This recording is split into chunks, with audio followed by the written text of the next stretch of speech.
Selalu ada hal yang sangat menarik jika berbicara mengenai negara Korea Utara. Mulai dari kehidupan para warga di sana, aturan-aturan yang terasa tak masuk akal yang diterapkan, hingga hal-hal lain yang akan membuat kalian galeng-galeng kepala. Dan kali ini, kita bakalan bahas 7 fakta gila Korea Utara.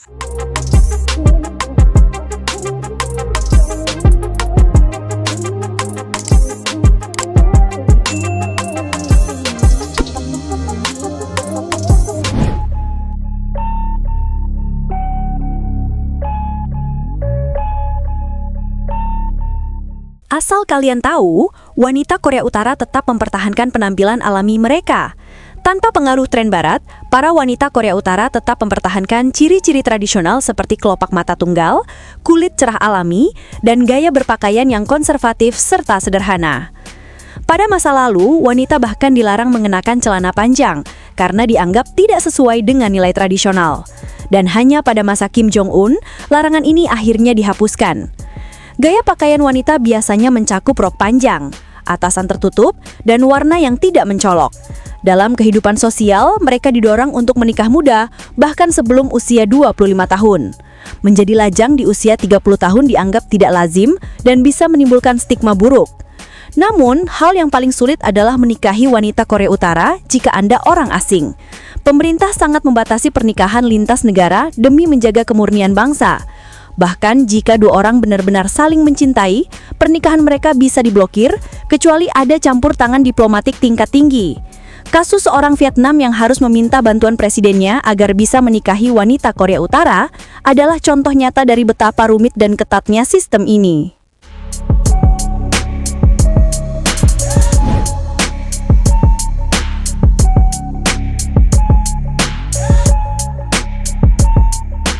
Korea Utara dan Korea Selatan sering digambarkan sebagai dua saudara yang berkonflik.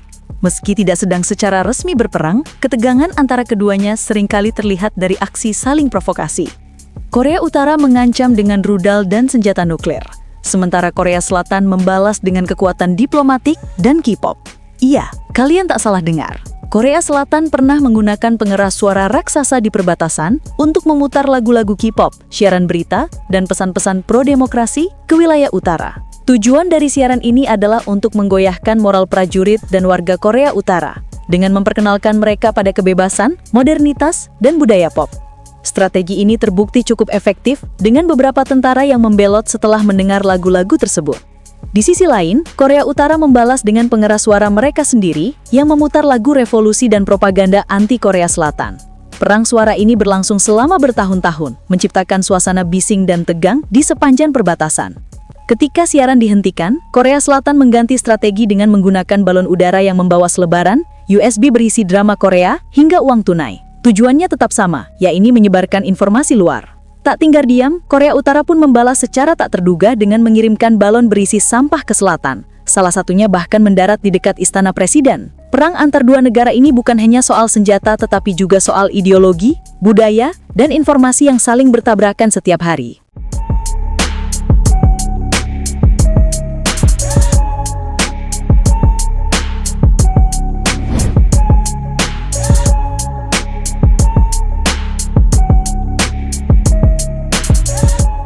Kekuatan militer Korea Utara telah lama menjadi perhatian dunia.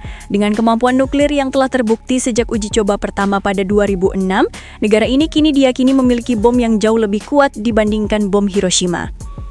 Uji coba pada tahun 2017 memperlihatkan kekuatan ledakan yang menggetarkan dunia dan menjadi sinyal kuat bahwa Korea Utara merupakan negara yang tak bisa dianggap remeh meski sangat tertutup.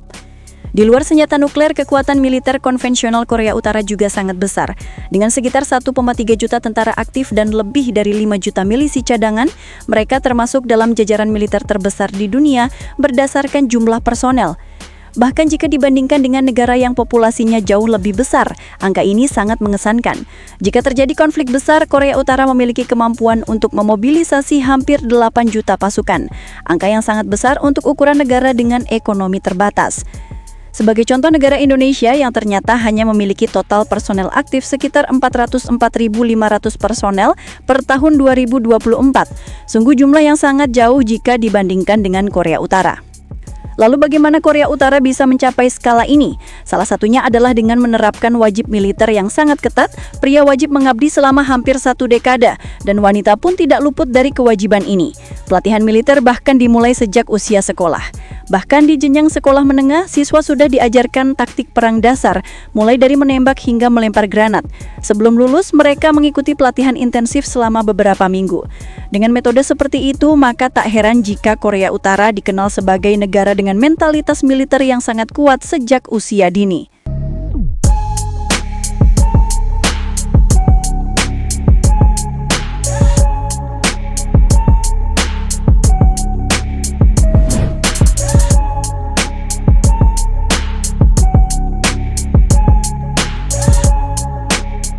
Kota Pyongyang merupakan ibu kota Korea Utara. Bukan sekadar pusat pemerintahan, Pyongyang juga merupakan simbol kekuasaan dan kemewahan terbatas yang nyata adanya di Korea Utara. Tidak sembarang warga bisa tinggal di sini. Untuk menjadi penduduk tetap Pyongyang, seseorang harus memiliki riwayat politik yang bersih dan menunjukkan kesetiaan tanpa cela terhadap rezim. Hal ini menjadikan kota ini sebagai zona eksklusif hanya bagi mereka yang dianggap paling setia kepada negara.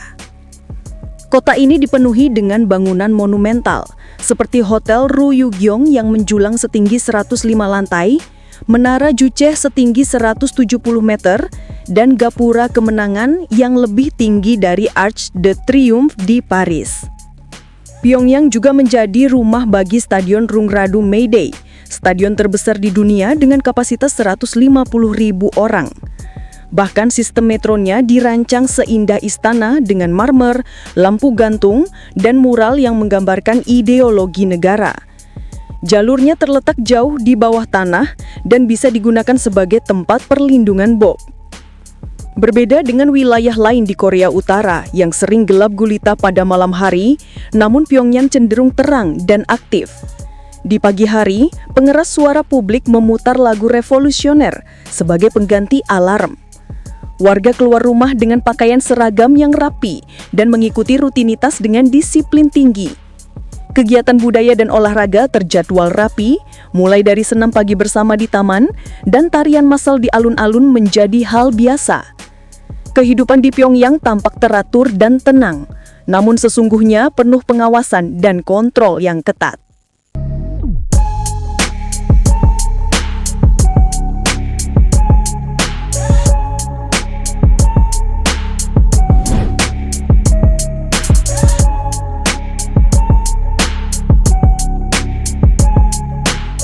Asal kalian tahu, kota Pyongyang adalah salah satu ibu kota yang paling sepi dari lalu lintas kendaraan. Di jalan raya yang lebar dan megah, Anda bisa melihat pemandangan kosong tanpa kemacetan, sesuatu yang langka di kota besar manapun. Sangat berbeda dari kebanyakan jalanan ibu kota di negara lain, jalanan di kota Pyongyang bisa menjadi jalanan impian semua pengendara karena tanpa kemacetan. Mobil pribadi sangat jarang karena harganya jauh dari jangkauan rakyat biasa, dan izin memilikinya pun sangat ketat. Hanya pejabat tinggi, anggota militer atau orang-orang yang memiliki koneksi khusus yang bisa mengakses kendaraan pribadi. Transportasi umum menjadi tulang punggung mobilitas warga. Bus, tram, dan metro selalu penuh sesak. Keretanya banyak yang berasal dari Jerman Timur, namun masih dioperasikan setiap hari. Ini adalah alat transportasi vital, terutama mengingat mahalnya bahan bakar dan minimnya mobil pribadi. Selain itu, sepeda menjadi moda transportasi favorit banyak keluarga. Menariknya, pengaturan lalu lintas di Pyongyang bukan dilakukan oleh lampu lalu lintas otomatis, melainkan oleh petugas wanita berseragam biru dan sepatu putih. Para petugas ini dipilih secara ketat, harus memenuhi syarat fisik tertentu, dan berpenampilan menarik. Mereka bukan hanya mengatur lalu lintas, tapi juga menjadi simbol visual kedisiplinan kota di mata dunia.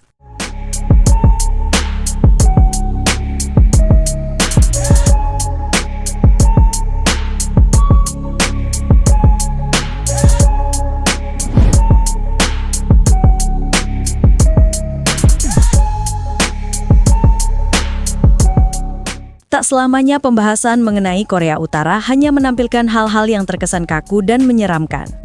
Karena faktanya, di Korea Utara juga punya kuliner nikmat yang bisa untuk dicoba. Salah satu sajian kuliner paling populer di Korea Utara adalah naengmyeon atau mie dingin. Mie ini dibuat dari tepung soba atau kentang yang disajikan dalam kuah dingin yang menyegarkan. Biasanya diberi tambahan daging rebus, telur, mentimun, dan irisan buah pir. Makanan ini cocok disantap di musim panas dan menjadi simbol penghormatan dalam jamuan khusus. Filosofi di balik naengmyeon pun unik. Panjang mie melambangkan umur panjang sehingga biasanya dipotong dengan gunting sebelum dimakan. Makanan lain yang tidak kalah terkenal adalah bulgogi, yaitu irisan daging sapi yang direndam dalam campuran kecap, bawang putih, gula, dan minyak wijen, kemudian dipanggang. Aromanya yang menggoda dan cita rasanya yang manis gurih membuat bulgogi selalu menjadi favorit dalam acara keluarga dan perjamuan resmi. Tak ketinggalan ada tiok atau kue beras yang sering muncul saat perayaan seperti ulang tahun dan tahun baru. Teok memiliki tekstur kenyal dengan rasa manis ringan dan bisa diisi dengan pasta kacang merah atau kacang.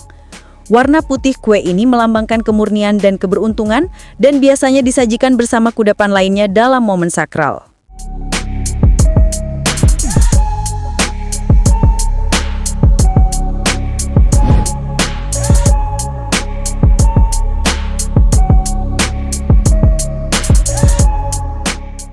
Salah satu perayaan terbesar di Korea Utara adalah Hari Matahari yang dirayakan setiap tanggal 15 April untuk mengenang kelahiran Kim Il-sung yang merupakan sang pendiri negara. Pada hari ini, seluruh penjuru Korea Utara dipenuhi dengan acara seperti parade, tarian rakyat massal, dan pertunjukan musik besar-besaran. Warga mengenakan pakaian tradisional dan membawa bunga warna-warni sebagai bagian dari penghormatan. Malam harinya, langit Pyongyang dihiasi dengan kembang api dan pertunjukan musik disiarkan langsung ke seluruh negeri. Uniknya, kemeriahan ini berlangsung serempak di berbagai kota besar hingga pelosok desa. Festival lainnya yang penuh warna adalah pameran bunga Kim Il-sung-ya, yakni sebuah acara khusus untuk menampilkan bunga anggrek hasil persilangan yang dinamakan dari nama sang pemimpin. Festival ini biasanya berlangsung di bulan April, menampilkan ratusan ribu bunga yang dirangkai menjadi bentuk pemandangan alam, simbol nasional, atau bahkan kutipan propaganda. Banyak institusi, mulai dari sekolah hingga publik berpartisipasi dalam ajang ini, menjadikannya kompetisi kolektif. Di musim panas menuju musim gugur, Festival Arirang menjadi pertunjukan seni yang paling spektakuler. Digelar di stadion terbesar di dunia, puluhan ribu penampil bergerak secara sinkron, menciptakan gambar hidup yang menggambarkan kisah rakyat, sejarah perjuangan, hingga simbol-simbol nasionalisme.